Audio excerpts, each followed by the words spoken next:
ভীষণ উপকারী একটা ভিডিও। অটোমেটিক জৈব সার বানাতে গেলে দরকার হবে দুইটা বালতি। সেই ক্ষেত্রে আমি রঙের বালতি নিয়েছি দুইটা, একটা নেট লাগবে আর কিছু খড়কুটো লাগবে। প্রথমে বালতি আমি ছিদ্র করতে গিয়েছিলাম, কিন্তু খুবই কঠিন, অনেক শক্ত ছিল। পরে আমাদের মিস্ত্রি কাজ করছিল, ওনাদেরকে দিয়ে আমি একটা বালতিতে ছিদ্র না করে শুধু একটা ট্যাপ কল কিনেছিলাম প্লাস্টিকের।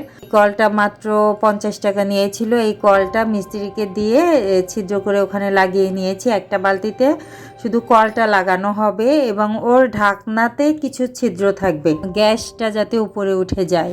আর আরেকটা বালতির নিচে একটু বেশি ছিদ্র থাকবে এবং সেই ঢাকনাটাতে দুটা তিনটা ফুটা করে নিলেই হবে।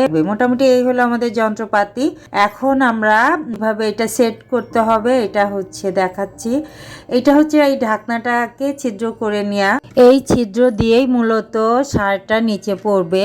তো প্রথমে যে বালতিটা কল লাগিয়েছি সেই বালতিটাকে প্রথমে নিচে দিতে হবে। তারপর এই যে ঢাকনাটাতে ছিদ্র করে নিয়েছি, এই ঢাকনাটা ওই বালতিটার উপরে দিয়ে দিতে হবে। তারপরে এই যে বালতিটা এর নিচে ছিদ্র করা, সেই ছিদ্রটার উপরে একটা নেট দিতে হবে, যাতে ময়লার অবশিষ্ট অংশ ওই ছিদ্রটা বন্ধ না হয়, যার জন্য নেটে যেন আটকে থাকে। এই জন্য নেটটা দিলাম।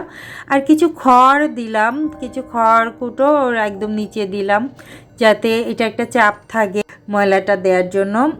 তারপরে করতে হবে কি, এই যে প্রতিদিনের তরি তরকারি যেটা আমরা খাই, তার উচ্ছিষ্ট যে খোসা, ডিমের খোসা, কলার খোসা, আলুর খোসা, মানে যা থাকবে সেইগুলোকে আমরা এই যে ডিমের খোসাগুলোকে একটু কুচি করে হাত দিয়ে একটু চেপে কুচি কুচি করে পুরো এই সবজির খোসাগুলো দিয়ে দিতে হবে।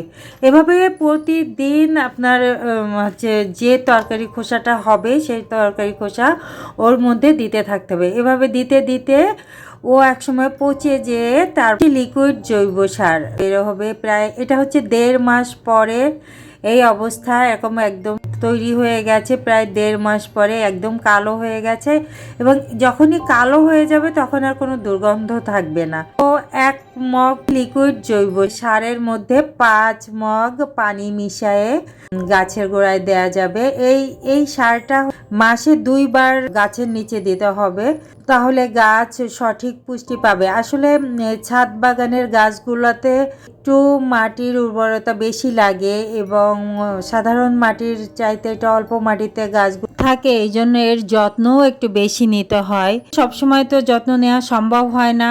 আর রাসায়নিক সার ব্যবহার করলে ছাদ বাগানে গাছ করার কোনো মানেই হয় না। এই জন্য যদি এইভাবে এই সারগুলো বানিয়ে নেওয়া হয়, অটোমেটিক সার হতেই থাকবে সম্পূর্ণ বিনা খরচে। একবার বানিয়ে নিলে সারা বছর ধরে সার পাওয়া যাবে। এই সারগুলো একেবারে সম্পূর্ণ রাসায়নিক মুক্ত এবং স্বাস্থ্যসম্মতভাবে সবজি উৎপাদনের ক্ষেত্রে একদম উপকারী। যে কোনো গাছে এগুলো দেওয়া যাবে, ব্যালকনি গার্ডেনিং, এমনি নর্মাল মাটিতে লাগানো গাছেও দেওয়া যাবে, ছাদ বাগানে তো দেওয়াই যাবে।